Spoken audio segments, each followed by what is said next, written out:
Tribune podcast.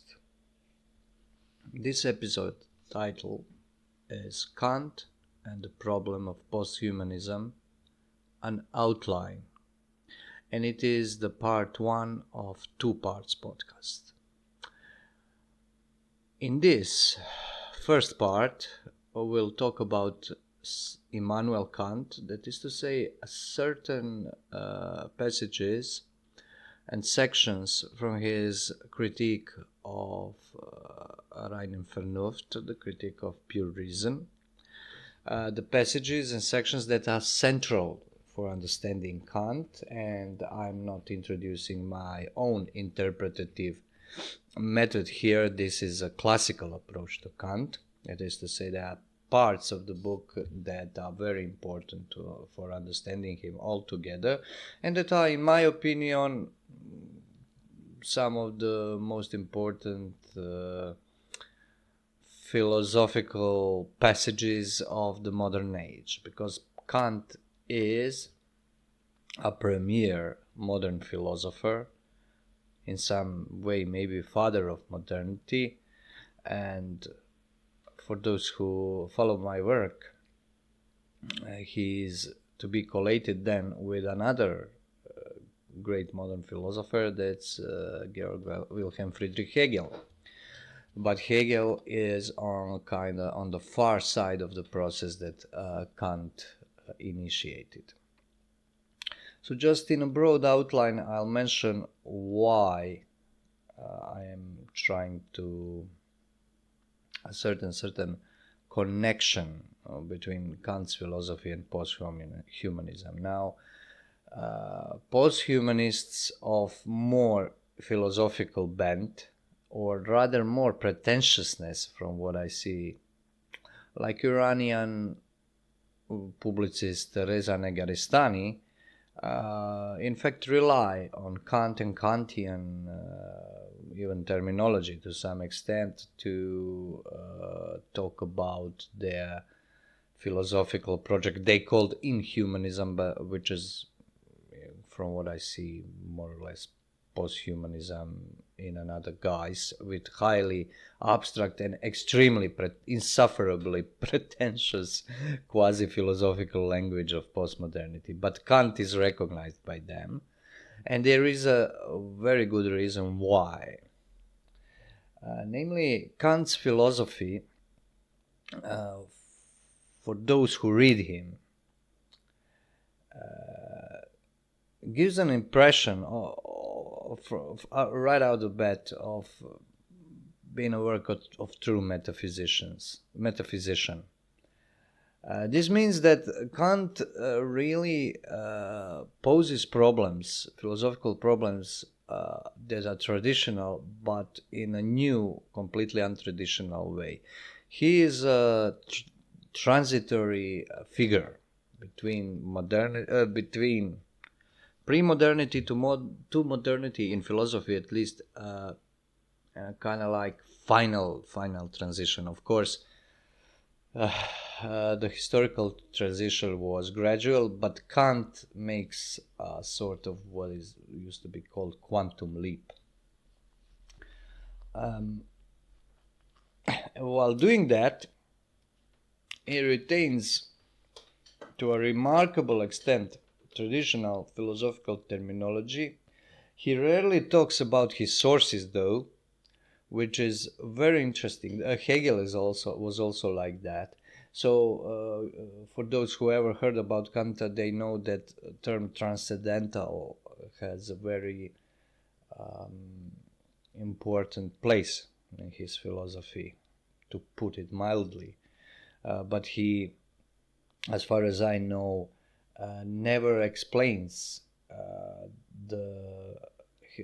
in what way his notion of transcendentals differs to original understanding of transcendentals in the Middle Ages. There is a spot where he says that, mentions the philosophy, the transcendental philosophy of ancients. I think he uses the word, but he probably means on Middle Ages scholastics. But he's not very clear about the difference. His philosophy could be understood as a complete turning of transcendental philosophy, original transcendental philosophy, on his head. So that's one thing. The other thing is that he really jumps forward. He goes into what he likes to call uncharted territory, and there is a truth to that. But this territory being uncharted doesn't mean that Kant is bringing out new insights about reality. He could be very well bringing, let's say, interpretations of reality that are radically different than those that went before him and that lead in a certain direction. And this direction, in my opinion, is a high modernity and its dissolution in which we more or less live now. So without further ado, and this brings him very close to posthumanism, because posthumanism is a resolution of modernity. And why, I think, will be obvious even from this first section of our podcast, which will be completely about Kant, whereas the other will be about posthumanism proper. So, Kant is an absolute humanist. Let us put this at the outset.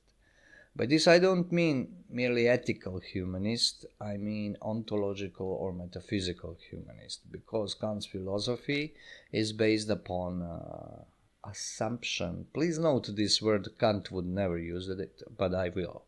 Assumption that was argued by Kant with very, very strong arguments that main outlines of this world, time, space, relations of things in space, the endurance of things in time, and so on and so forth, are the product of human consciousness.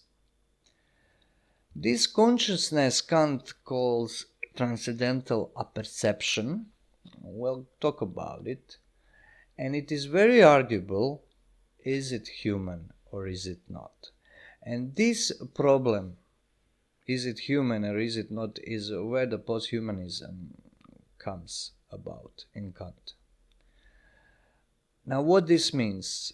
When we talk about Kant, a lot of experts would not go as far and just hit you over the head with the statement I just had of Kant putting space and time and the rest in our head. Schopenhauer did it, by the way. But I think this is a legitimate thing to do, because there are places where Kant himself says something to this effect.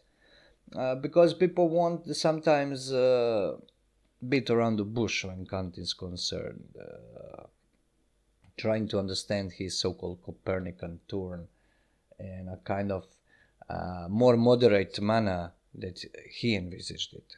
Kant is a very consequent thinker. When he assumes something, he will draw the conclusions from the assumptions, rest assured, and conclusions will be clear. It will be hard to understand maybe what he's saying, but he'll be in fact as clear as he can be. So Kant's question is how the metaphysics is possible as science, and people very often forget this.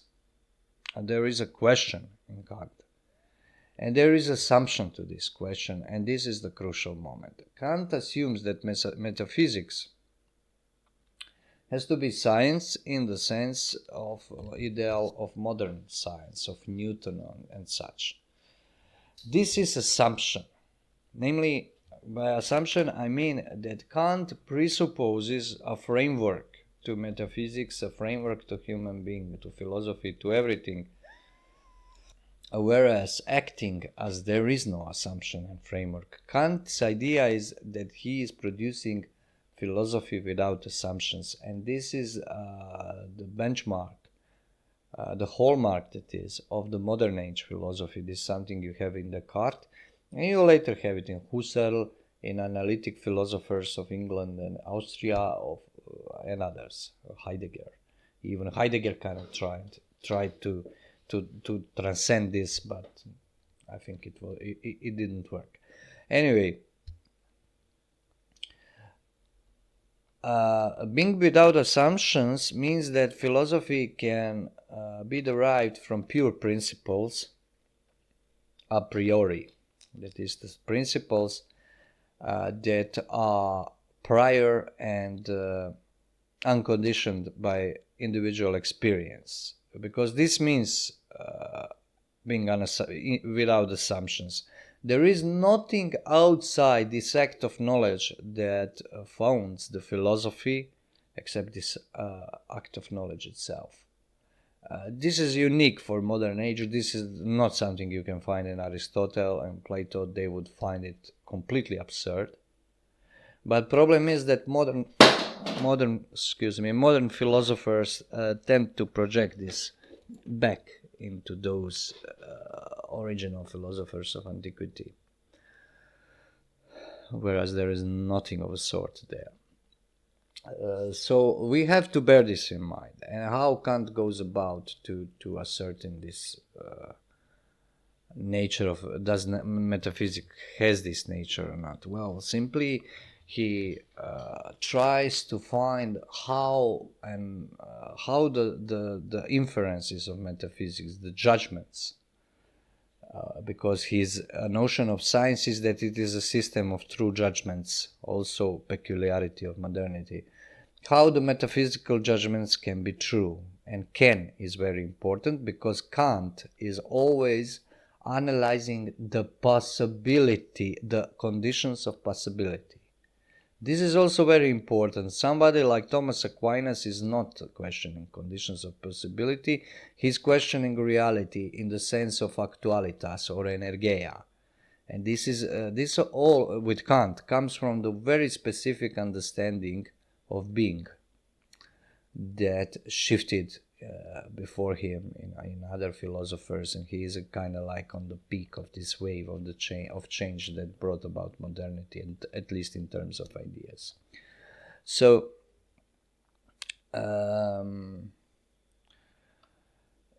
this is what he wants, and what he wants he considers natural, and there is no justification, in my opinion, to consider this unequivocally natural. That is to say, the unassumptioned foundation of philosophy, understanding of metaphysics as science in the modern sense of the word, and so on. So critique of the pure reason is in fact an attempt to find out what can be known.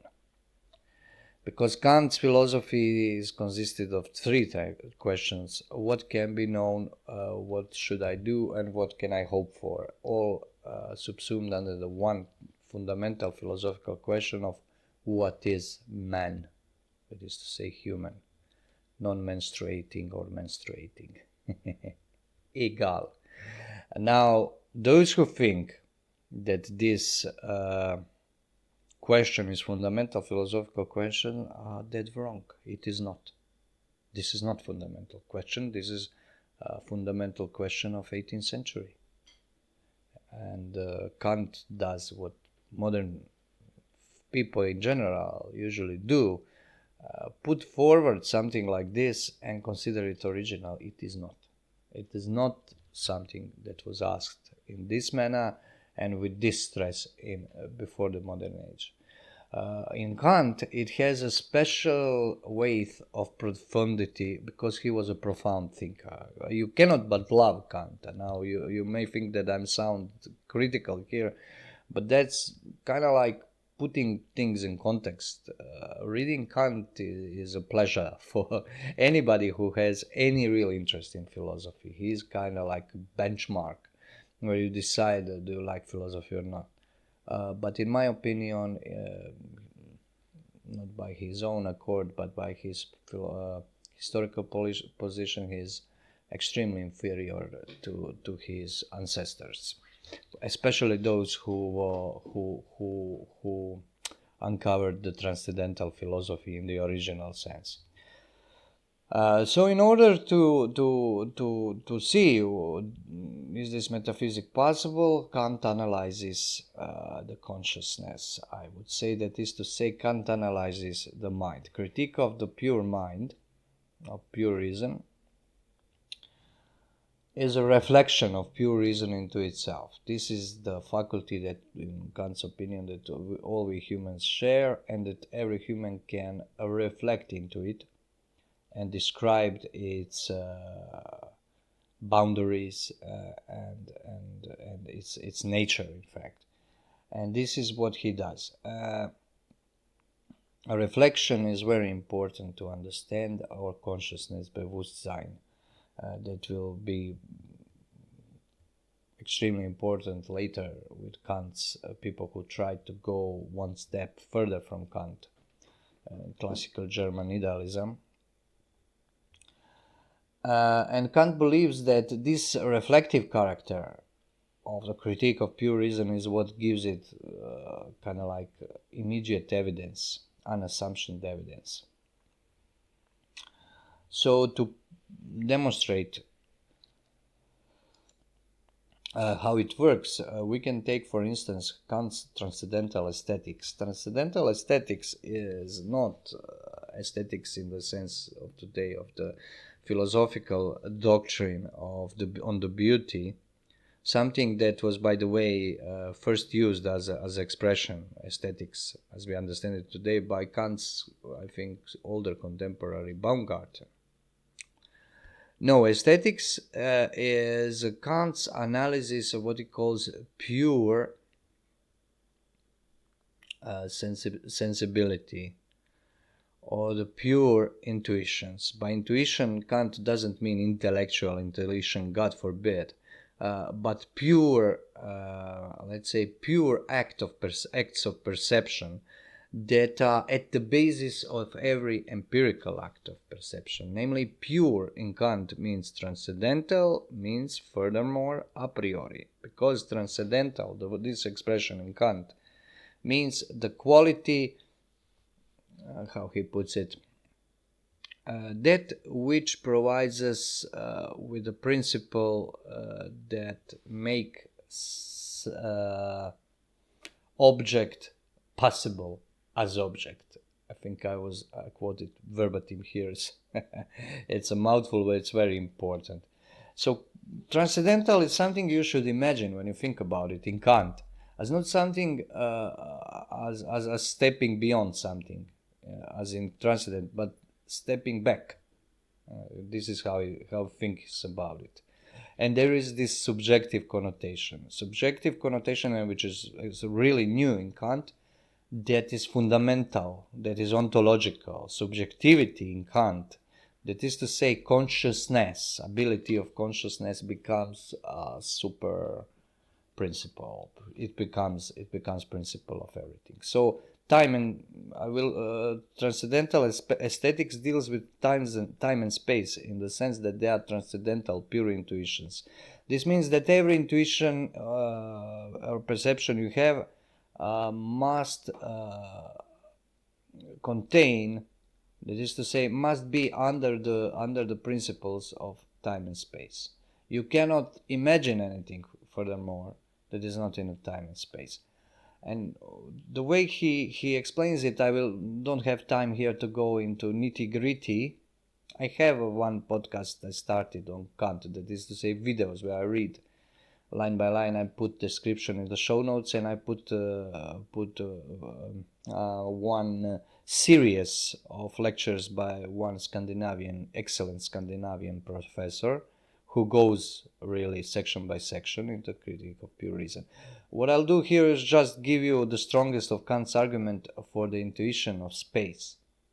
He says we cannot imagine things being one opposite another, or one above another, one outside of other, without having already this a priori notion of space. This means that we don't get it from experience. We don't. Space is not something that is psychologically generated, sense of space, But neither is it, and this is extremely important, quality of the things in themselves. Things without consciousness are not in space. That is to say, things without consciousness cannot be conceived at all. But since everything that is conceived in space, this means that space is the form in which everything is, as Kant likes to say, given to us. Now, one of his arguments is, for instance, this us and it, this subject in object relation is unthinkable without space, because I am conceiving things outside of myself. When I'm talking about subject-object split, the split between thinking being, conscious being, and that is other to it, the world, for instance. Even this is inconceivable without space. And spatial determination, as well as temporal determinations, are such that they are necessary and always valid. And this is also hallmark of transcendentality for Kant. So they are always correct. Experience cannot give us this. Simply cannot. Kant criticized, for instance, empiricists like John Locke, who says, I don't know, that relations like nearness or something like that are derived from experience. But Kant asks, the very notion that something is near or far, you have to have it in advance in order to subsume some experience under it, that something is near or not near, a distance, not a distance. And these arguments are very strong. I don't have time to go too much into it. I just want to kind of show why is this indicating towards posthumanism. Namely, when you read Kant, when you don't know better, when you don't know this older philosophy, you really are struck by the intuitive correctness of his insights. However, this correctness is not entirely correct, let's say, because Kant's intuition is colored by assumptions that you start to share when you read him. One of those assumptions is that we don't deal with things in themselves, but only with appearances. This means that nothing exists if it doesn't exist for consciousness. As I already said, with the example of space, the conditions of possibility of the objectivity, that is to say, where objectivity is things being given to understanding as things, something that is German called a Gegenstand. A Gegenstand is an object, let's say, but Gegenstand really means something that is kind of standing opposite of you. So you have this subject-object opposition. This is not possible without consciousness. So everything that is outside this is X, as Kant likes to call it, the thing in itself. What he does here is saying that we don't deal with things unless those things are colored and formed by our perceptions, to put it bluntly. This is something that I think older philosophers could be completely scandalous. And something that you don't find in there. And this subject-object split is not present in great metaphysicians of the past. I'm thinking on Thomas Aquinas now, because I found it in him the most clearly expressed. Kind of like this complete ignoring of subject-object problem that is hallmark of modernity.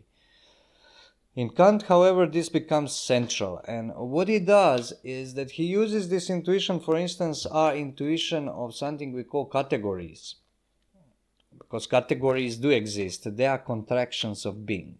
They are the most simple ways in which being is understood.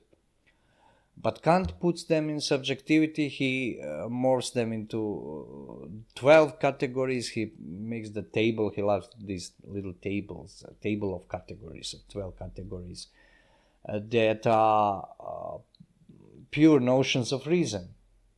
Originally, categories are qualities, that is to say, modes or rather contractions of being. The simplest instances of intelligibility of being. And in my opinion, neither Kant nor anybody else proved this wrong. He just took another assumption, because Aristotle's assumption, and because he's the one who made the first systematic work on categories.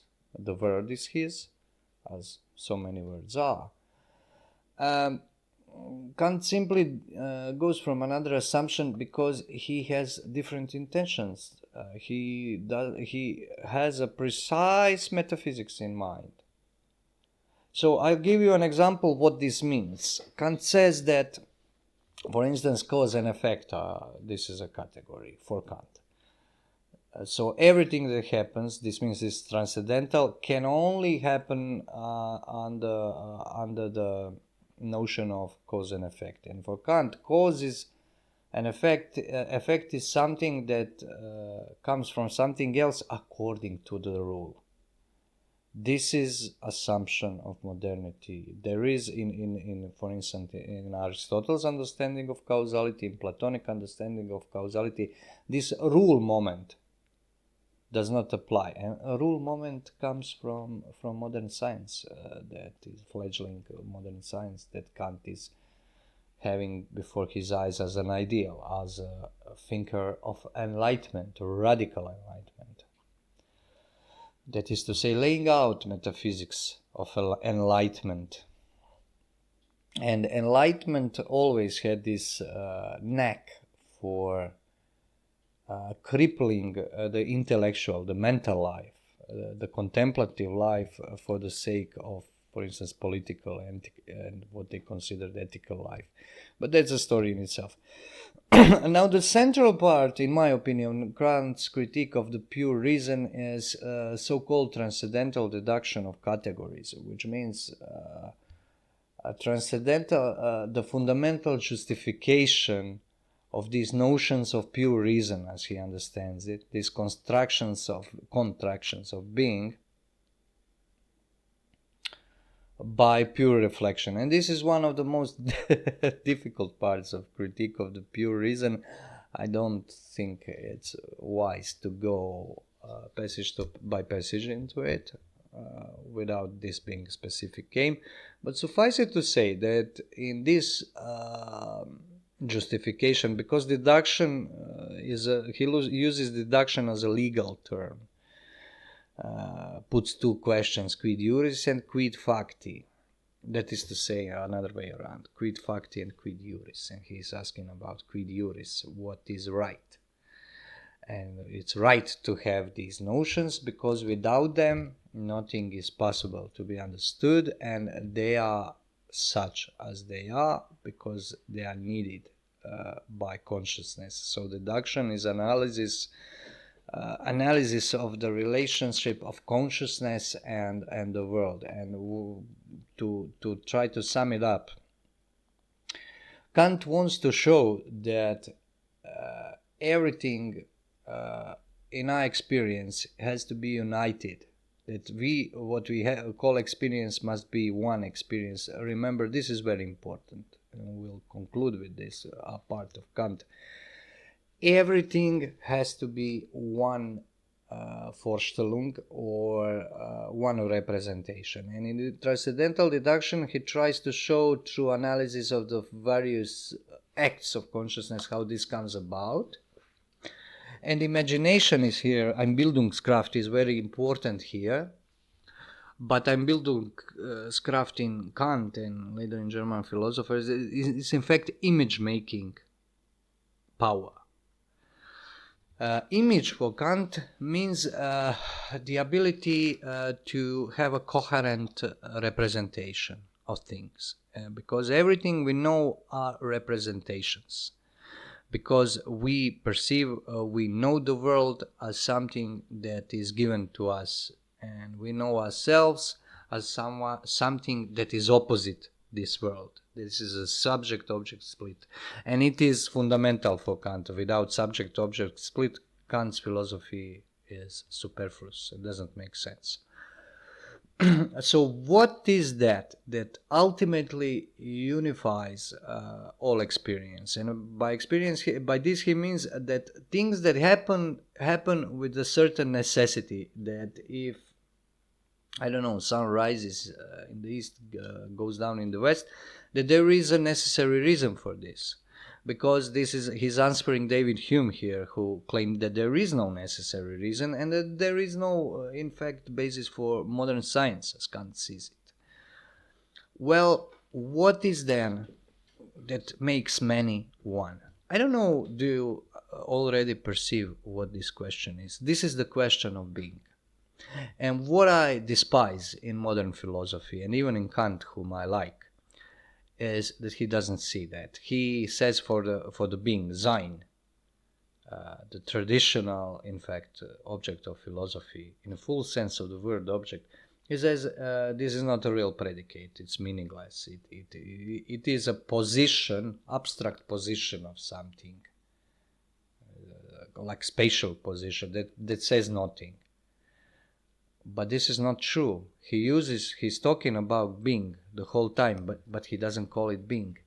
He calls it consciousness, because being is the one in many, or what unifies. And what it does is he shifts the traditional understanding of being into this transcendental subjective, what he calls transcendental subjective sphere, subjective pole. Something that was long in preparation intellectually, but he made this leap into subjectivity. That was very convincing, because it is based on truth that kind of like gets inverted, I would say. Therefore, what unifies all experience is for Kant I in the pure sense, and this I in the pure sense is the simple act of presence of me, who is following my own representations, who has my this kind of like flow of representations is always present to something, and this something is I, and the counterpoint of this something is called X, thing in itself. In fact, what is important is that things becoming objects, the phenomena becoming objects, comes from the existence of I, the subject. The one and the other are necessarily connected, because the very otherness, the pure otherness of what is not I, is what makes something objective initially. This is the most primordial act of differentiation. And this is how, in Kant's opinion, and I am simplifying, please note, I'll put a link and listen to the description of transcendental deduction. This is very complex things. I'm just pulling out something very, very essential that I'm extrapolating, kind of like, but I'm skipping a lot of argument in Kant. Namely, the very objectivity comes from subjectivity, naturally. And he says it in one place. Really,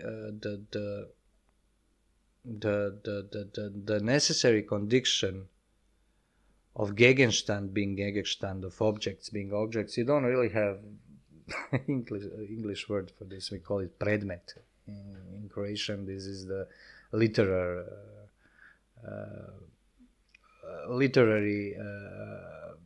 translation or equivalent to Gegenstand. This is something that is put before you, against you, opposite of you.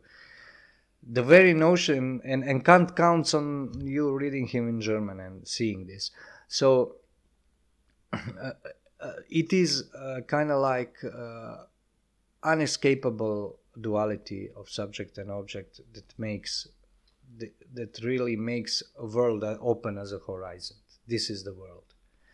And outside of this, there is nothing. There is a question mark. Things as they are without being known. And this is Kant leaves it at that. His people who came after him don't want to leave it at that, and that was probably a mistake, but a necessary one. And that's where we'll come to posthumanism in the second part. Anyway, what Kant did is put the world into aquarium of consciousness. This is the best image I can conjure.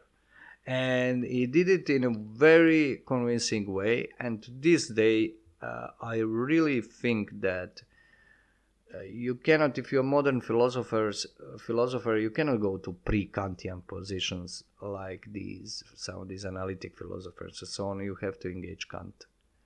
And you have to work on his assumptions, or you can reject modernity, but that's completely another ball game, as Americans say. So this subjectivity, and I'll conclude with this, is what Kant calls transcendental. A perception this is a pure I. This is not my I, your I, or his or hers I, but I altogether. And this I is human I. So there were attempts to understand this as not being human, like Schopenhauer did, in a kind of giving it spin from Indian Oriental religious doctrines, theosophy of Vedas, Upanishad. But I don't think this applies. I think Kant thinks really human reason, because it's a critique of pure reason. Transcendental perception is a pure human I that is providing the necessary synthesis of experience. And the world as such is, in transcendental sense, that is to say, at its foundation, conditioned by human consciousness and human receptibility, perceptibility, and spontaneity. So there is no things without us, but by us he means humans. There are attempts to interpret this in different way. I don't think so, because the very question of what is man, that is fundamental Kant's question, is in fact kind of like pre-formulation of original question, what is being, what it means to be. And now he specified it. This means what it means to be man, because all intelligibility comes from man, in fact. Conditions of intelligibility, at least. And this is something, so this is good for those who want to overpower the world, to show that consciousness is stronger than the world, unconsciousness, and so on, as is popular in modernity and postmodernity. But they have trouble in the sense that this confines human experience. Kant was very restrictive in this sense. Metaphysics as science is not possible, because metaphysics uses the conditions of experience and stretches them, as for instance categorical judgments, stretches them over the boundaries of experience.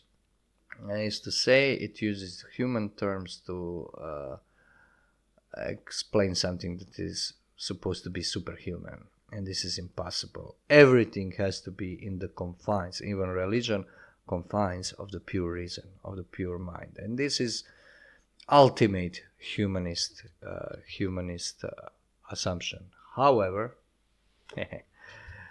this does not satisfy, and people want to transcend this, because mere human was never enough. And this is very interesting, because in modern philosophy and with modernity as such, human comes into center. But once he comes into center, with all restrictions that had to be put on intellectual contemplative life, I mean by this restrictions on metaphysics, this is the leitmotif of modernity and postmodernity. Restrictions on metaphysics and lifting all restrictions on, for instance, technology and such things, politics and so on.